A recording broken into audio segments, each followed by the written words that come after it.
বিএনপির ভারপ্রাপ্ত চেয়ারম্যান তারেক রহমানের কন্যা ও সাবেক প্রধানমন্ত্রী বেগম খালেদা জিয়ার নাতনি ব্যারিস্টার জাইমা রহমান প্রথমবারের মতো দলের একটি গুরুত্বপূর্ণ সভায় অংশ নিয়েছেন। রোববার প্রবাসী ভোটারদের ভোট কার্যক্রম নিয়ে বিএনপির ইউরোপীয় প্রতিনিধি দলের সঙ্গে এক ভার্চুয়াল সভায় তিনি যুক্ত হন। সেখানে জাইমাকে দলের নেতাকর্মীদের ধন্যবাদ জানাতে এবং কাজের অগ্রগতি নিয়ে দিক নির্দেশনা দিতে দেখা যায়।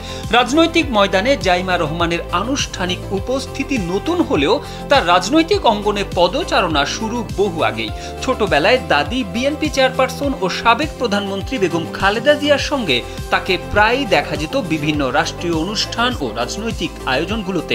এদিকে দলের একাধিক শীর্ষ নেতা মনে করছেন, ব্যারিস্টারি সম্পন্ন করার পর জাইমার দলীয় সভায় অংশ নেওয়া বিএনপির ভবিষ্যৎ নেতৃত্ব কাঠামোতে তার সক্রিয় ভূমিকার পূর্বাভাস।